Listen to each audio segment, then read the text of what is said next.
बिस्मिल्लाहिर्रहमानिर्रहीम रब्बी यस्सिर वला तुअस्सिर में मिल गई। हम बात करते हैं, मैंने पहले आप लोगों को कल बताया था कि जब किसी कंडक्टर में से करंट गुजरता है तो वो क्या बन जाता है? मैग्नेट बन जाता है। जब किसी कंडक्टर में से करंट गुजरता है तो वो कंडक्टर मैग्नेट बन जाता है। यानी सादा सिंपल बात है, इसको बिल्कुल आप सिंपल समझें कि जब किसी कंडक्टर में से ये करंट गुजर रहा है ना इसमें से, तो ये मकनातीस है। क्या है? मकनातीस। आम जैसे मैग्नेट होता है ना, वैसा ही मैग्नेट है। अब जब ये मैग्नेट बन गया है, अब अगर हम तशरीफ रखें जी। अच्छा, अब अगर हम इसके अंदर ये एक मैग्नेट बन गया है, इसको हम किसी और मैग्नेट के पास ले आए। किधर ले आए? किसी और। जैसे दो मैग्नेट एक दूसरे के करीब आते हैं तो क्या होता है? रिपेल करते हैं या अट्रैक्ट करते हैं, यानी फोर्स लगाते हैं एक दूसरे को। क्या लगाते हैं? नहीं समझ आ रही? जब भी दो मैग्नेट एक दूसरे के, आम मकनातीस आपने देखे हैं घर में, वो एक दूसरे के करीब लाए या चिपक जाते हैं या एक दूसरे को रिपेल करते हैं। ऐसी है कि नहीं? इसी तरह ही अब ये कंडक्टर में से करंट गुजर रहा है तो ये क्या है? मैग्नेट है। ये कंडक्टर में से करंट गुजर रहा है तो ये क्या है? मैग्नेट है। जब इसको किसी और मैग्नेट के पास लाएंगे, इसी और मैग्नेट के पास लाएंगे तो इसके ऊपर भी फोर्स लगेगी। ये भी ऐसे ही बिहेव करेगा जैसे दो मैग्नेट्स बिहेव करते हैं। ठीक है, दो मकनातीस करीब लाए तो अट्रैक्ट या रिपेल करते हैं ना। इसी तरह अब इस कंडक्टर में से करंट गुजर रहा था तो ये भी मैग्नेट था। ये भी क्या था? इसको किसी और एक्सटर्नल मैग्नेटिक फील्ड में रखेंगे। एक्सटर्नल मैग्नेटिक फील्ड का मतलब कोई और मैग्नेट इसके करीब लाएंगे, इसको किसी एक्सटर्नल मैग्नेटिक फील्ड में रखेंगे तो इसके ऊपर भी फोर्स लगनी शुरू हो जाएगी। सही है जी? इसको ध्यान में रख लें कि जब एक करंट कैरिंग कंडक्टर को, ये करंट कैरिंग कंडक्टर क्या बन गया था? इसको किसी एक्सटर्नल मैग्नेटिक फील्ड में रखते हैं तो इसके ऊपर फोर्स लगनी शुरू हो जाती है। When A current carrying conductor is placed in an external magnetic field, जब एक करंट कैरिंग कंडक्टर को एक्सटर्नल मैग्नेटिक फील्ड में रखते हैं, इट एक्सपीरियंसेस ए फोर्स, तो इसके ऊपर क्या लगनी शुरू हो जाती है? फोर्स लगनी शुरू हो जाती है। मुझे दो पेंसिल्स और दिखाइएगा, दो इसी तरह की पेंसिल्स और दिखा दे, लंबी लंबी है तो। चले ये देखें, अब इसकी एक एग्जांपल है। ये मेरे पास दो रेल्स हैं। क्या है? ऐसे रेल, कंडक्टिंग रेल्स हैं। ये कंडक्टिंग रेल्स हैं, ऐसे। समझ आ रही बात की? ये दो कंडक्टिंग रेल्स हैं, यानी दो, फॉर एग्जाम्पल ये दो कॉपर के रॉड्स हैं। क्या है? इनके ऊपर ये दोनों फिक्स हैं, इनको मैं कह सकता हूं कंडक्टिंग रेल्स। जैसे रेल होती है ना ट्रेन, उसकी पटड़ी होती है, इस तरह ये पटड़ी है, इसके ऊपर ये वाला, ये दोनों फिक्स है। इसके ऊपर ये मैंने एक और कंडक्टर कॉपर का रॉड रख दिया है। ये कॉपर का रॉड ये मूवेबल है, ये आगे पीछे मूव कर सकता है। सही है जी? नहीं समझ आ रही बात की? ये मेरे पास दो कंडक्टिंग रेल्स है, उसके ऊपर ये मैंने कॉपर का रॉड रख दिया। नजर आ रहा है बेटा आपको? ठीक है। अब ये दो कंडक्टिंग रेल्स, उसके ऊपर मैंने ये कॉपर का रॉड रख दिया और इसको जोड़ देता हूं मैं बैटरी के साथ। बैटरी के साथ जोड़ दिया और इस सारी अरेंजमेंट को मैंने रख दिया मैग्नेटिक फील्ड में। कैसे? लेट्स सपोज ऊपर वाली साइड पे नॉर्थ पोल है, नीचे वाली साइड पे साउथ पोल है। ऊपर नॉर्थ, नीचे साउथ पोल। ठीक हो गया जी? अब होगा क्या? मैग्नेटिक फील्ड ऊपर से नीचे का, मैग्नेटिक फील्ड ऊपर से नीचे का। ठीक है जी? अब दोबारा सुन ले, ये दो कंडक्टिंग रेल्स, उसके ऊपर मैंने कॉपर का रॉड रखा और इसको एक एक्सटर्नल मैग्नेटिक फील्ड के अंदर रख दिया। यानी एक मकनातीस है जिसकी छत, ये फ्लैट सपोज, ये जो कमरा है इसकी छत जो है वो नॉर्थ पोल है और इसका फर्श जो है वो साउथ। अब मैग्नेटिक फील्ड लाइन नॉर्थ से साउथ की तरफ होती है ना, तो ऊपर से नीचे को मैग्नेटिक फील्ड लाइन होगी। उसके अंदर मैंने इसको ऐसे रख दिया। ठीक है जी? अब इसको मैंने यहां से ये दोनों कंडक्टिंग रेल्स को बैटरी के साथ जोड़ दिया। किसके साथ जोड़ दिया? बैटरी के साथ जोड़ दिया। जब बैटरी के साथ जोड़ दिया तो अब ये रॉड इसके ऊपर मूव करना शुरू हो जाएगा। क्यों? देखें, इसमें से करंट गुजर रहा था। क्या गुजर रहा था? पॉजिटिव टर्मिनल इधर को, नेगेटिव टर्मिनल इधर को। समझ आ रही बात की? तो अब ये इसमें से इधर को करंट गुजर रहा था, करंट गुजर रहा था और ये किसमें? ये करंट कैरिंग कंडक्टर हो गया। क्या हो गया? इसको एक्सटर्नल मैग्नेटिक फील्ड में रखा हुआ था। अब जब एक्सटर्नल मैग्नेटिक फील्ड में करंट कैरिंग कंडक्टर को रखा तो इसके ऊपर फोर्स लगनी शुरू हो जाएगी, ये इधर को मूव करना शुरू हो जाएगा। ठीक है जी? इसका मतलब when A current carrying conductor is placed in an external magnetic field, a force is experienced by the conductor. जब भी किसी करंट कैरिंग कंडक्टर को, ये सादा सी बात है, कल वाली बात से रिलेटेड ही है कि जब किसी कंडक्टर को में से करंट गुजरता है तो वो मैग्नेट बन जाता है और जब उस मैग्नेट को किसी और मैग्नेट के पास लाएंगे तो फोर्स लगनी शुरू हो जाएगी। जाहिर बात है, इस कंडक्टर का अपना मैग्नेटिक फील्ड होगा, इस करंट कैरिंग कंडक्टर का अपना मैग्नेटिक फील्ड और एक्सटर्नल मैग्नेटिक फील्ड का भी मैग्नेटिक फील्ड है, एक्सटर्नल मैग्नेट का भी मैग्नेटिक फील्ड है। दोनों मैग्नेटिक फील्ड्स एक दूसरे के साथ इंटरेक्ट करेंगे और एक फोर्स लगनी शुरू। क्यों मैडम, समझ आई आपको? नहीं समझ आई? ये मार्क्स नीचे करें सर आप भाई सीआर साहब। हाँ जी, तो क्या कहा मैंने क्या कहा जी कि जब कोई मैग्नेटिक फील्ड में कोई भी दूसरा कंडक्टर रखा जाता है तो उसको फोर्स लगना शुरू हो जाती है, उस पर भी एक फोर्स एक्सर्ट होती है। हाँ जी, उस कारण ये ऐसी है जैसे एक मैग्नेट दूसरे मैग्नेट पर। अब वो फोर्स कौन कौन से फैक्टर्स पे डिपेंड करती है ये हम आज देख लेते हैं। तो सबसे पहले तो जो फोर्स है वो डिपेंड करती है करंट पे। करंट ज्यादा होगा तो फोर्स भी, अगर कंडक्टर में से ज्यादा करंट गुजर रहा है, जाहिर बात है करंट ज्यादा गुजरेगा तो इसका मैग्नेटिक फील्ड स्ट्रॉन्ग हो जाएगा। जब मैग्नेटिक फील्ड स्ट्रॉन्ग का मतलब बड़ा मैग्नेट, करंट ज्यादा होगा तो इसका मैग्नेटिक फील्ड भी ज्यादा होगा। जब मैग्नेटिक फील्ड ज्यादा होने का मतलब है ये स्ट्रॉन्ग मैग्नेट है। जब मैग्नेट बड़ा होता है तो फोर्स ज्यादा लगती है। फोर्स क्या लगती है? ज्यादा। तो करंट बढ़ेगा तो फोर्स बढ़ेगी। ठीक है। दूसरी चीज, अगर कंडक्टर की लेंथ ज्यादा हो, कंडक्टर की करंट उतना ही हो, लेंथ ज्यादा हो, लेंथ ज्यादा होने से भी मैग्नेट बड़ा हो गया तब भी फोर्स क्या लगेगी? ज्यादा लगेगी। F is directly proportional to B। B क्या है? एक्सटर्नल मैग्नेटिक फील्ड की स्ट्रेंथ। अगर एक्सटर्नल मैग्नेटिक फील्ड ज्यादा होगा यानी जो दूसरा मैग्नेट हम लाए हैं वो बड़ा होगा तब भी फोर्स ज्यादा लगेगी। ठीक हो गया। तीसरी चौथी चीज जो है वो बड़ी इंपॉर्टेंट है, एंगल इन तीनों के दरमियान, करंट कैरिंग कंडक्टर और मैग्नेटिक फील्ड के दरमियान एंगल कितना है? करंट कैरिंग कंडक्टर और मैग्नेटिक फील्ड के दरमियान एंगल, जितना एंगल होगा alpha, let's suppose alpha angle, तो उसका साइन ले लेंगे। क्या ले लेंगे? साइन अल्फा के डायरेक्टली प्रोपोर्शनल होगी। यानी force is directly proportional to sine alpha, a sine of the angle between magnetic field and the conductor.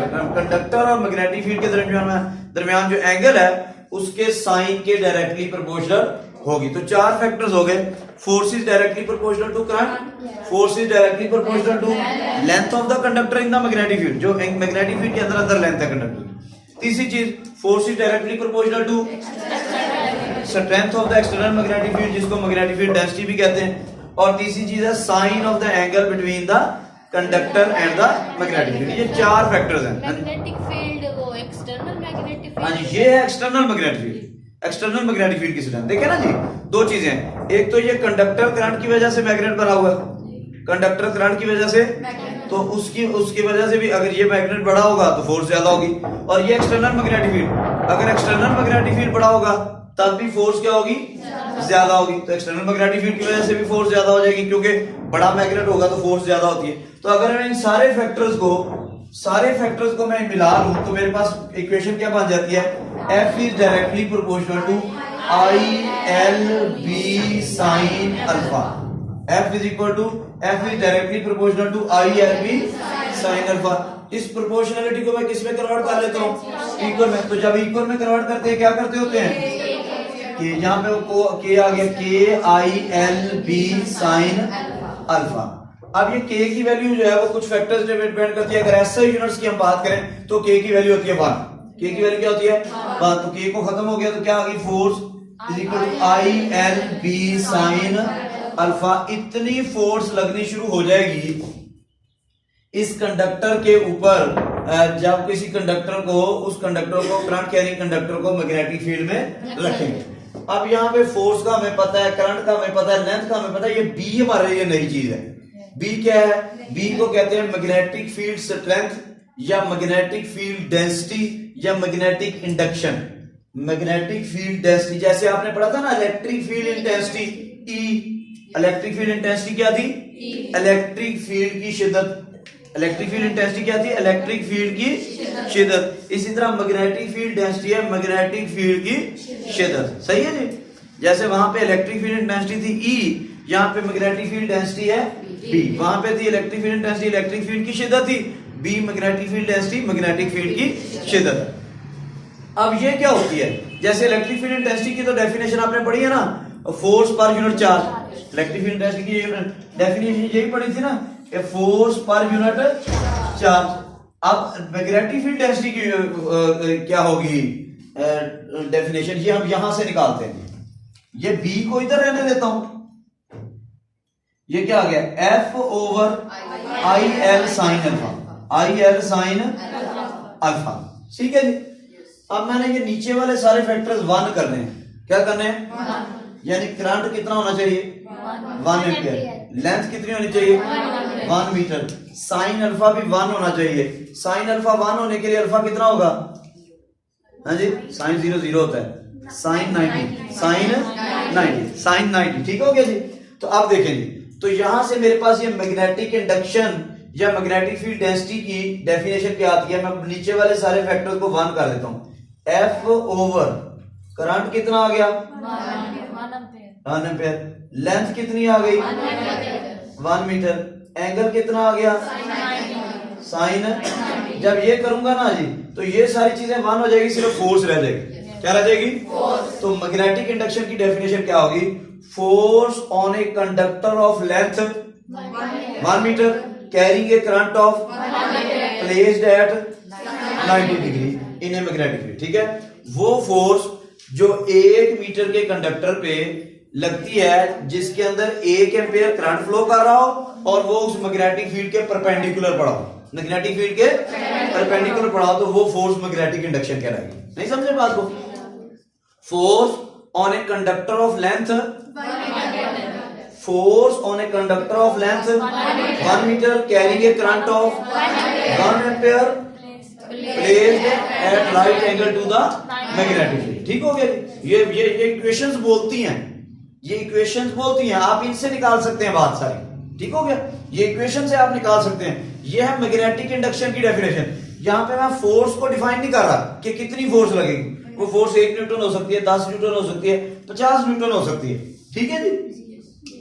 वो फोर्स जो 1 मीटर के रॉड पे लगती है, जब उसमें से 1 एम्पियर करंट फ्लो कर रहा हो, और वो कैसे पढ़ाओ, मैग्नेटिक फील्ड इधर को है तो वो ऐसे परपेंडिकुलर पढ़ाओ। ठीक हो गया जी। यहां magnetic induction, magnetic field density, magnetic field density जिसको कहते हैं, या मैग्नेटिक फील्ड स्ट्रेंथ भी कह सकते हैं। यहां तक कोई कंफ्यूजन नहीं। ये तो थी मैग्नेटिक इंडक्शन की डेफिनेशन। इसमें मैंने फोर्स बताई नहीं है कितनी फोर्स है। ठीक है, अब इसका यूनिट, इसके यूनिट की बात करते हैं। तो जब यूनिट की बात होगी फिर सारी चीजें यूनिट ही हो जाएंगी। क्या हो जाएगी? अब मैं फोर्स में, इसका यूनिट होता है टेस्ला। क्या होता है? निकोला टेस्ला का नाम सुना है आपने? एक साइंसदान था बड़ा अच्छा, मैंने भी नहीं सुना था, बाद में सुना, आपने भी अब सुन लिए। तो ये टेस्ला, इसका मैग्नेटिक इंडक्शन का यूनिट क्या है? टेस्ला। तो यहां पे फोर्स की जगह पे भी क्या लगा देता हूं, फोर्स भी कितनी हो जाएगी? 1 न्यूटन। तो magnetic induction will be 1 tesla. Magnetic induction कितनी होगी? 1 टेस्ला होगी if a conductor of 1 metre length carrying a current of placed perpendicular to the magnetic field experiences a force of 1। अगर 1 न्यूटन फोर्स लगे तो फिर 1 tesla होगी। अगर 1 Newton force लगे तो बाकी कहानी वही है। सिर्फ अब पहले मैंने जब मैग्नेटिक इंडक्शन की डेफिनेशन कर रहा था, उस वक्त मैंने फोर्स की मिकदार नहीं बताई थी। अब जब मैं उसके यूनिट की बात कर रहा हूं तो मैंने फोर्स भी बता दी कि कितनी होनी चाहिए, 1 न्यूटन होनी चाहिए। ठीक हो गया? The magnetic induction will be 1 tesla if a conductor of length 1 metre carrying a current of 1 ampere placed at right angle experiences a force of 1 newton. ठीक है जी। यहां तक कोई कंफ्यूजन किसी बच्ची को? जब मैं पूछूंगा तो होगी। ऐसी है? अब कौन सी बच्ची है जो इसको बता सकती है? कोई बात नहीं, घबराना नहीं है, शाबाश। सबसे पहले तो आपने घबराना नहीं है।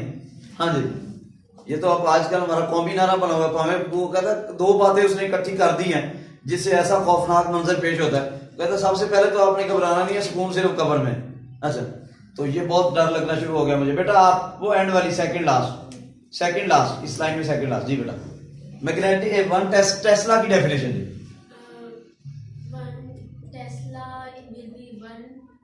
Magnetic induction will be 1 Tesla.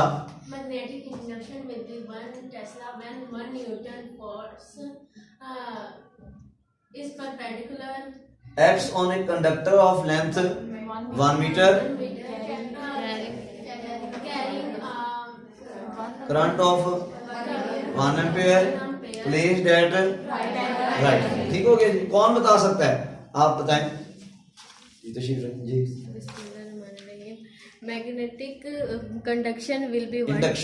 Induction will be 1 Tesla when 1 ampere when 1 meter length conductor contain 1 ampere current at right angle of the magnetic conduction or 1 meter. Experience is a force of 1 meter. 1 metre. ठीक हो गया जी। इसको उर्दू में आप बता सकते हैं, English में थोड़ा सा आपके लिए मुश्किल होता है जी।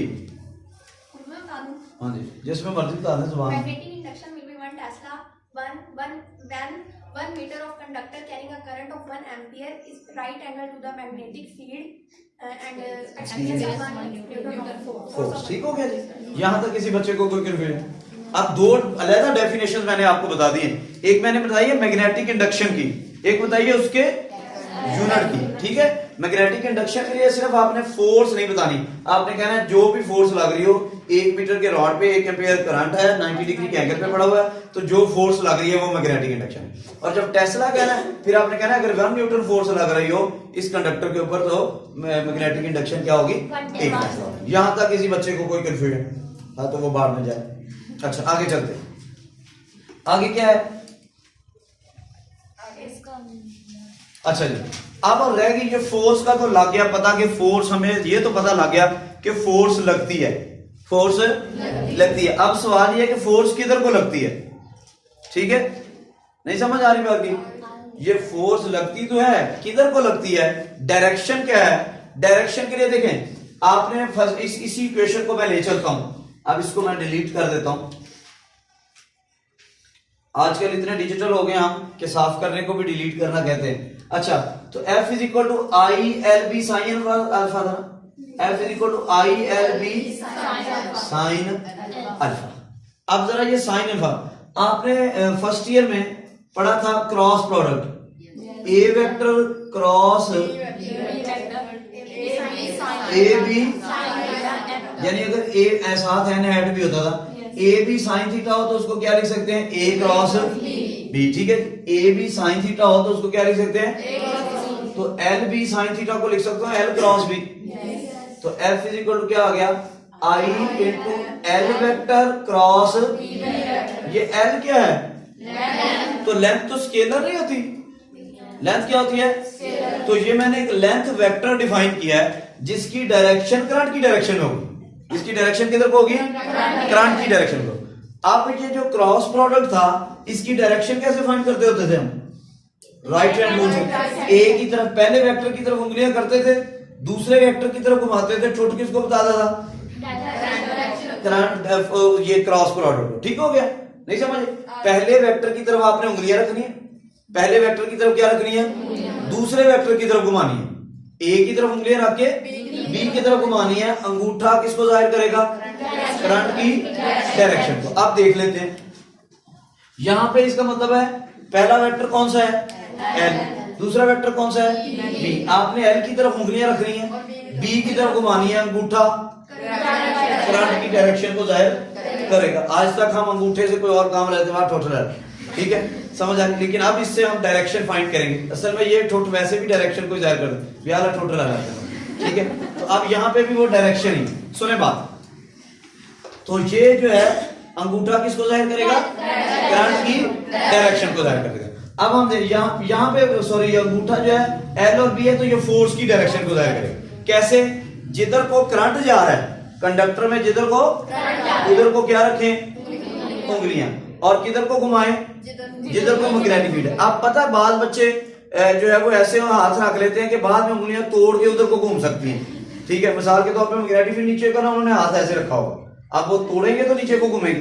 तो आपने ये देखना है कि एल की तरफ आपकी उंगलियां हो और आपकी हथेली बी की तरफ हो, हथेली किधर को, बी की तरफ, तो फिर उंगलियां आसानी से घूम सकेगी, क्योंकि हमारी उंगलियां हथेली की तरफ घूमती हैं, उल्टी साइड पे नहीं घूमती। ठीक है, आपकी घूम जाती हो तो पता नहीं, जिनों की घूम जाए, चुड़ैलों की उल्टी होती है ना। अच्छा, तो अच्छा, अब ये ऐसे होता है, तो ये उसके है। अब देखते हैं हम जरा, लेट्स सपोज ये कंडक्टर है हमारे पास, जरा देखना बेटा, ये कंडक्टर है, इसमें करंट जा रहा है इधर को, करंट इधर को जा रहा है, और मैग्नेटिक फील्ड ऊपर को है, मैग्नेटिक फील्ड ऊपर को है। आप बताएं फोर्स किधर को होगी, फोर्स ऊपर की तरफ ही होगी, वो तो इन्हों मौला ने लेना, करंट इधर को जा रहा है, मैग्नेटिक फील्ड ऊपर को है, तो फोर्स की डायरेक्शन करंट की कैसे भाई? राइट हैंड रूल लगाएं, करंट की तरफ रखनी है उंगलियां ऐसे कि हथेली किधर को हो, मैं बी की तरफ, ये देखें करंट इधर को, मैग्नेटिक फील्ड ऊपर को, अंगूठा किधर को है,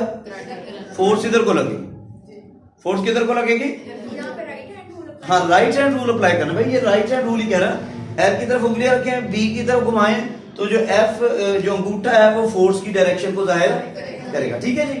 अब ये देखें करंट इधर को जा रहा था, मैग्नेटिक फील्ड ऊपर को है, फोर्स किधर को लग रही है, इस डायरेक्शन, ठीक हो गया। अच्छा कोई और फार्मूला लगा रहे थे, अब जरा देखें करंट जा रहा है नीचे को, करंट किधर को जा रहा है, मैग्नेटिक फील्ड है इधर को, अब करें कैसे करेंगे, करंट जा रहा है नीचे को और मैग्नेटिक फील्ड इधर को, हथेली इधर को घुमाएं, हाँ ये देखें करंट इधर को, नीचे को, हथेली इधर रखनी है, ऐसे सीधा है, सीधे हाथ की हथेली ऐसे रखनी, तो मैग्नेटिक फील्ड तो फोर्स किधर को लगेगी, इधर को, ठीक हो गया जी। ठीक है, एक और प्रैक्टिस कर लेते हैं, ये बड़ी इंपॉर्टेंट है क्योंकि आगे जाके ये बहुत सारी चीजें आपको कंफ्यूज करेगी आपको, तो इसलिए दोबारा तजर्बा कर लेते हैं। अभी आप में से कौन सी बच्ची है जो समझती है कि उसको समझ आ गई, हाँ सबको समझ आ गई, अच्छा चलो माशाल्लाह। अभी तक मुझे ये समझ नहीं आई कि आपको ये कैसे समझ आई। अच्छा तो ये कंडक्टर में करंट है ऊपर को, करंट किधर को है, ऊपर को, मैग्नेटिक फील्ड है इधर को, हाँ जी, तो फोर्स किधर को होगी, करंट किधर को है, ओ पुत्र तो हाथी खब्बा लाया। अच्छा हाँ जी, करंट ऊपर को, मैग्नेटिक फील्ड इधर को, तो फोर्स किधर को होगी, इधर को, ठीक कह रही थी आप, वो मैं उसका उल्टा हाथ दे के घबरा गया। अच्छा हाथ राइट रखना है, समझ आई बात की, हाँ तो हाथ दाया रखना है, बाज पर वो दिखाते सज्जी हैं मारते खब्बी हैं, ठीक है, आपने हाथ सीधा रखना है, दाया हाथ होना चाहिए, राइट हैंड रूल है, ठीक है, रॉन्ग हैंड रूल नहीं है, राइट के अलावा रॉन्ग होता है, अच्छा लेफ्ट होता है, मैं समझे जाए रॉन्ग होता है, राइट के साथ रॉन्ग होता है। अच्छा अब करंट की तरफ, अच्छा अब लेट्स सपोज ये कंडक्टर है, करंट जा रहा है इधर को, मैग्नेटिक फील्ड है नीचे को, तो फोर्स किधर को लग रही है, इधर को, ठीक है जी, ये क्लियर हो गया। अच्छा ये तो था राइट हैंड रूल के लिहाज से, आपने लेंथ की तरफ उंगलियां रखनी है, लेंथ से मुराद करंट, लेंथ तो इधर को भी हो सकती है इधर को भी हो सकती है, जिधर को करंट जा रहा है, करंट की तरफ उंगलियां रखनी है, हथेली आपकी किधर को हो, घुमाएंगे तो अंगूठा किसको जाहिर करेगा, ठीक हो गया जी, ये राइट हैंड रूल का प्रिंसिपल यही है। अच्छा अब आगे आ जाए, इसका एक और वजह भी है, लेट्स सपोज ये कंडक्टर है, मैग्नेटिक फील्ड ऊपर से नीचे को है, मैग्नेटिक फील्ड लाइंस ऊपर से नीचे ऐसे बरस नहीं है, ठीक है जी, हर तरफ से मैग्नेटिक फील्ड लाइंस आप देख रही हैं, मी नहीं मैग्नेटिक फील्ड, सही है जी। अच्छा जी, तो ये जो है हर तरफ मैग्नेटिक फील्ड लाइंस ऊपर से नीचे को, ये कंडक्टर, अब ये एक्सटर्नल मैग्नेटिक फील्ड है, इसके अंदर मैंने ये कंडक्टर रख दिया, इसमें से करंट गुजर रहा है, तो इसका अपना भी मैग्नेटिक फील्ड होगा। अब जरा देखें बेसिक प्रिंसिपल हम लगाते हैं, इस कंडक्टर में से करंट गुजर रहा है, तो जब किसी कंडक्टर में से करंट गुजरता है तो क्या होता है, कैसे मैग्नेटिक फील्ड पैदा होता है, करंट की तरफ उंगलियां रखते हैं, करंट की तरफ अंगूठा रखते हैं, तो उंगलियां किसको जाहिर करती हैं, मैग्नेटिक फील्ड को। अब ऐसे इसकी मैग्नेटिक फील्ड लाइंस ऐसे हैं, इस कंडक्टर की जो मैग्नेटिक फील्ड लाइंस है वो ऐसे हैं, इस साइड से नीचे जा रही है, इस साइड से ऊपर आ रही है, इस कंडक्टर की जो मैग्नेटिक फील्ड लाइंस है वो इस साइड से किधर जा रही है, और इस साइड से ऐसे है ना। अब जरा देखें एक्सटर्नल मैग्नेटिक फील्ड लाइंस हर जगह पे नीचे को है, तो इस साइड पे इस कंडक्टर की मैग्नेटिक फील्ड लाइंस भी नीचे को जा रही हैं, और एक्सटर्नल मैग्नेटिक फील्ड की मैग्नेटिक फील्ड लाइंस भी नीचे आ रही हैं, दोनों मैग्नेटिक फील्ड लाइंस नीचे जा रही हैं, तो दोनों एक दूसरे को क्या करेंगे, रेनफोर्स करेंगे, क्या करेंगे, इस साइड पे मैग्नेटिक फील्ड हो जाएगा स्ट्रॉन्ग, क्या हो जाएगा, इस साइड पे इसकी मैग्नेटिक फील्ड लाइंस किधर को जा रही हैं, ऊपर को, लेकिन एक्सटर्नल की इस साइड पे वो एक दूसरे को क्या कर देंगे, कैंसिल कर देंगे, तो इस साइड पे मैग्नेटिक फील्ड हो गया स्ट्रॉन्ग, और इस साइड पे तो शहर हमेशा केड़े पासे जाती है, माड़े पासे नहीं जाती, अम्मी साहब से छोटी बहन को कहती है चल उठ के भांडे तो, ऐसी है कि नहीं, तो मैग्नेटिक ये वीक मैग्नेटिक फील्ड की तरफ जाना शुरू हो जाएगा, इसके ऊपर इधर को फोर्स लगेगी, इधर को, ये बेसिक प्रिंसिपल है। बेसिक प्रिंसिपल ये है कि इस कंडक्टर का एक मैग्नेटिक फील्ड था अपना ऐसे, ठीक है जी, इस साइड पे मैग्नेटिक फील्ड लाइन नीचे को जा रही थी, इस साइड पे, और एक्सटर्नल मैग्नेटिक फील्ड ऊपर से इस साइड पे, इसकी मैग्नेटिक फील्ड लाइन भी नीचे को, एक्सटर्नल भी, दोनों ऐड हो गई, स्ट्रॉन्ग मैग्नेटिक फील्ड हो गया। इस साइड पे इसकी मैग्नेटिक फील्ड लाइन ऊपर को, लेकिन एक्सटर्नल की नीचे को, इस साइड पे कैंसिल होगी, वीक हो गया, तो वीक की तरफ जाना शुरू हो गया। अब राइट हैंड रूल लगा के देखे तो करंट इधर को जा रहा है, मैग्नेटिक फील्ड नीचे का, तो फोर्स इधर को। इसका मतलब दोनों सूरतों में फोर्स की डायरेक्शन सेम आती है। राइट हैंड रूल से करें तब भी, बेसिक प्रिंसिपल से करें नहीं समझे? क्लियर है जी? इसको एक दफा पढ़ लेते हैं, चले यहां से।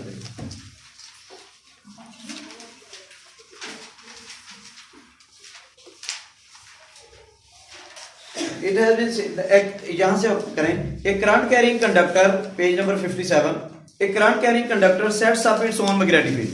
एक करंट कैरिंग कंडक्टर अपना मैग्नेटिक फील्ड बना लेता है। If such a conductor is placed in an external magnetic field, the magnetic field of the conductor will interact with the external magnetic field,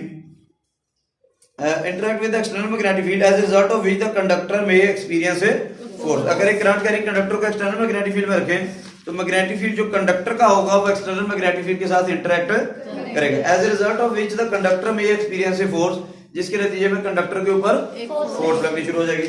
to demonstrate the effect consider a rod of copper capable of moving on a pair of copper rails. तो वो मैंने जैसे आपको पहले बना के दिखा था, एक कॉपर रेल्स के ऊपर एक रॉड जो है वो आगे पीछे मूव कर रहा था।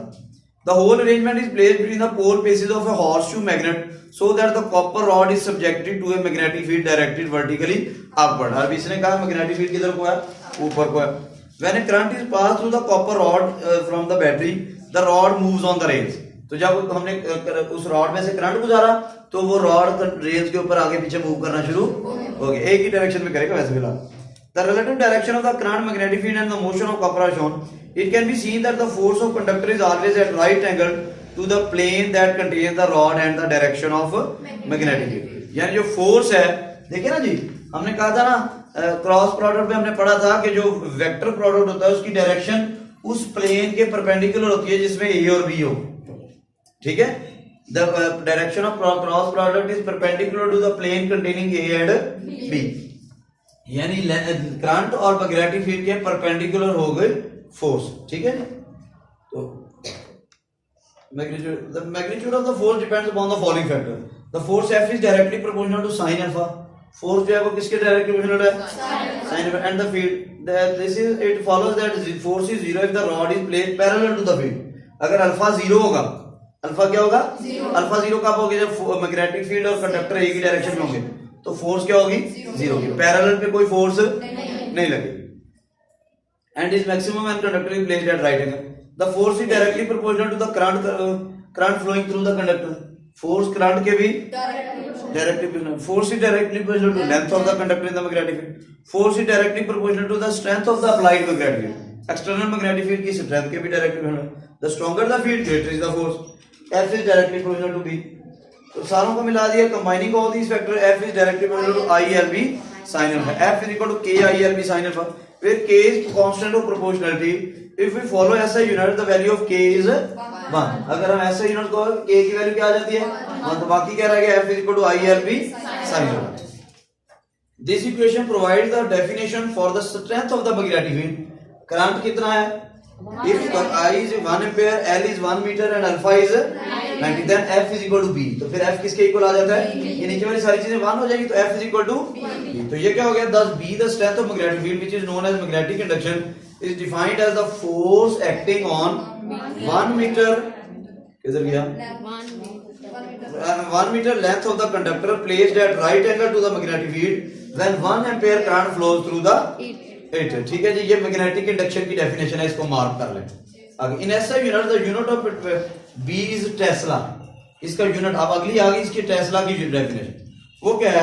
ए magnetic field is said to have a strength of 1 tesla if it exerts a force of 1 newton on 1 metre length of the conductor placed at right angle to the magnetic field when a current of 1 ampere passes through the 1 Tesla is equal to 1 Newton per ampere per। It can be seen that force on a current carrying conductor is given both in magnitude and direction by the following equation। F is equal to I L vector cross where L vector is a vector in the direction of current flow। L की direction किधर को होगी? Current की direction. The magnitude of vector I and B is ILB sin alpha, where alpha is the angle between vector L and B. This gives the magnitude. The direction of force is also correctly given by the right hand rule of the cross product of vector L and B. Rotate L to coincide with B. L की तरफ उंगलियां रख के B की तरफ घुमाएं. Through the smaller angle, curl the fingers of right hand in the direction of rotation. The thumb points in the direction of force. In some situations, the direction of force is conveniently determined by applying the following rule. Consider a straight conductor current carrying conductor held at right angle to the magnetic field. एक सीधा conductor है और वो magnetic field के conductor current magnetic field ऊपर से नीचे होगा, कंडक्टर ऐसे सीधा परपेंडिकुलर रखा हुआ है उसके. तो current flows out of the plane of paper. अब देखें ये ना एक कन्वेंशन है. अब देखें ना, अगर ये कंडक्टर मैंने इधर रखा हुआ है, ये कंडक्टर ऐसे रखा हुआ है, अब इसमें मैग्नेटिक फील्ड मैंने ऐसे अप्लाई करना है. अब हवा में तो लाइन नहीं लगा सकता, तो फिर मैं क्या करूंगा, ये अगर मैंने इनटू द पेज, ये white board into the white board कह लीजिए, इनटू द पेज अगर मैंने मैग्नेटिक फील्ड को रिप्रेजेंट करना है तो मैं क्रॉस लगा दूं. क्रॉस का मतलब होता है इनटू द पेज, यानी मैग्नेटिक फील्ड ऐसे अंदर को है. ठीक है. अगर मैंने जाहिर करना है बाहर की तरफ, आउट ऑफ द पेज, तो फिर मैं क्या करूंगा, डॉट लगा दूंगा. डॉट का मतलब मैग्नेटिक फील्ड किधर को है, बाहर को. जब हमने देखे ना, अब ये चीजें 3 डायमेंशनल 3D है ना, 3 कंडक्टर, ये सरफेस के ऊपर तो मैंने कंडक्टर बना दिया, अब मैग्नेटिक फील्ड इसके परपेंडिकुलर बनाना है. तो अब 3 डायमेंशनल, मेरे पास व्हाइट बोर्ड तो 2 डायमेंशनल है, तो तीसरी डायमेंशन में क्रॉस या डॉट से जाहिर करूंगा. क्रॉस का मतलब इनटू द पेज, डॉट का मतलब आउट ऑफ द पेज. तो the magnetic is such that the current flows out of the plane of paper towards the reader. It is customary to represent a direct current flowing towards the reader by a symbol dot. ठीक है. Reader की तरफ अगर कोई चीज आ रही हो तो उसको किससे जाहिर करते हैं, डॉट से. ये रीडर आप है ना, तो आपकी तरफ अगर आ रही है तो डॉट है, और अगर रीडर से दूर जा रही है तो क्रॉस है. And a current flowing away from him by a cross. In order to find the direction of force, consider the lines of force. The two fields tend to reinforce each other on the left hand side. Left side पे वो दोनों एक दूसरे को add करते हैं, और right hand में एक दूसरे को कैंसिल कर देते हैं. And cancel the conductor tends to move towards the weaker part of the field. The force on the conductor will be directed towards right in the direction at right angle to both the conductor and the magnet. This rule is often referred as extension of the right hand rule. ये rule जो है वो असल में right hand rule की ही extension है. It can be seen that the direction of force is the same as given by L cross B. L cross B से भी यही डायरेक्शन आ रही है. जी बेटा, किसी बच्चे के ज़हन में कोई कंफ्यूजन, कोई सवाल हो तो पूछ सकते हैं. जी हाँ जी. हॉर्स शू मैग्नेट ऐसा होता है. घोड़े का खुर देखा है आपने कभी? नहीं देखा? हॉर्स शू नहीं देखा? अल्लाह, ये देखें, घोड़े ने जूते पहने होते हैं. ठीक है. अब वो घोड़े के नीचे सुम घोड़े के सुम है. ठीक है. अल्लाह ताला ने कुरान मजीद में कसम खाई है घोड़े के सुमों की. आपने देखे नहीं? हाँ जी. वलादियात ज़बहन फलमूरियात कदहन फलमुगीरात सुबह. हाफजा है आप में से, उसमें ये जो है ना, वो घोड़े के सुमों की कसम है जो धूल उड़ाते हुए आते हैं. अल्लाह ताला ने कुरान मजीद में घोड़े के सुमों की कसम खाई है. ठीक है. इतनी इंपॉर्टेंट चीज है, आज जाके जरूर देखें, बल्कि एक रख लें अपने पास. ठीक है. तो ये घोड़े के सुम होते हैं ऐसे गोल, को ऐसे खुर होता है ना घोड़े का, उसके साथ ऐसे लगाया हुआ होता है घोड़े के. ये हमारे दौर में तो ये गाली होती थी, लेकिन वो घोड़े वाली नहीं होती थी, गधे वाली होती थी, खोते था खोर. अच्छा ये देखें जी. अब ये ऐसे सुम होता है लोहे का ना, ऐसे उन्होंने नीचे पैड सा लगाया हुआ होता है, ताकि वो उसके वो जो सड़क पे सख्त जगह पे जब वो चले तो वो उसके वो जो खोर रहे हैं वो घास ना जाए. ठीक है. तो इस घिस जाए मेरे घर. अच्छा, अब ये जो है ना, ये वाली चीज, ये कहलाता है लोहे का. ये घोड़े का खुर ऐसा होता है, घोड़े का सुम ऐसा होता है. इसको कहते हैं हॉर्स शू मैग्नेट. क्या कहते हैं? हॉर्स शू मैग्नेट ऐसा होता है. ठीक है जी. इसके 2 पोल फेसेस होते हैं, ये वाला नॉर्थ पोल और ये वाला साउथ पोल. तो ऐसे मैग्नेट. ठीक है. ये लगाते कैसे हैं? उसके पाँव पे पुत्र हासिल के घोड़े पे जो होने, मैं अर्तुगरुल गाजी हूँ. ठीक है. ये वैसे एक एग्जांपल दे रहा हूँ, वो पता नहीं कैसे लगाते हैं, मैं घोड़ों का मिस्त्री थोड़ी. जैसे भी लगाते हैं जी, वो उनका मसला, मेरा नहीं. आप ये अर्तुगरुल गाजी देख के अल्लाह के फजल से हम हर वक्त घोड़ों के बारे में सोचते रहते हैं, कभी इंसानों के बारे में भी सोचे. अब हम अगली जनरेशन है, आप घोड़ों नहीं, आप तोपों बंदूकों के बारे में सोचें आप. ठीक है जी. अब टेक्नोलॉजी मईशत की जंग है. सही है. चाइना ने आज तक बहुत कम जंगें की हैं और दुनिया में एक बड़ी ताकत है मईशत की वजह से. तो अपनी मैशत को स्ट्रॉन्ग करें। आप अगर माली तौर पे पेट में कुछ ना हो तो जंगों से कुछ नहीं मिलता, सही है। हाँ, अब आज का दौर जो है वो मैशत का दौर है। आप अपने आप को स्ट्रॉन्ग करें, आप टेक्नोलॉजी अपनी स्ट्रॉन्ग करें। जापान एक बहुत छोटा सा मुल्क है, जंग अजीम दोनों में हार गया था, मारे गए थे लोग। आज आप चीज पसंद करते हैं तो जापानी पसंद करते हैं। वजह क्या है? वजह ये उन्होंने टेक्नोलॉजी में अपने आप को स्ट्रॉन्ग किया, कुछ ने मैशत में स्ट्रॉन्ग किया। हम अल्लाह के फजल से अभी तक घोड़ों पे बैठे हुए हैं और तुगुर गाजी और तलवारें लहरा रहे हैं, तो इस वजह से हम पीछे हैं। अब आप अपने आप को जो है ना वो थोड़ा सा अपडेट करें, ठीक है। तेज कदमों से चलो और तसादुम से बचो, भीड़ में सुस्त चलोगे तो कुचल जाओगे। तेज कदमों से चलो और तसादुम से बचो, भीड़ में सुस्त चलोगे तो कुचल जाओगे। अपने परचम का सही रंग भुला ना देना, सुर्ख शेलों से जो खेलोगे तो जल जाओगे। ख्वाबगाहों से निकलते हुए डरते क्यों हो, धूप इतनी तो नहीं है कि पिघल जाओगे। तो ये ज़हन में रखें, अपनी मट्टी पे ही चलने का सलीका सीखो, संगे मरमर पे चलोगे तो फिसल जाओगे। तो ये सीख लें। हाँ जी, किसी बच्चे के ज़हन में फिजिक्स के हवाले से कोई सवाल? पहले घोड़े के सुमों के बारे में मुझे इतना ही पता है। हाँ जी, हाँ जी बेटा, कोई सवाल नहीं है? चलें जी, अल्लाह आप सबका हामी नासिर।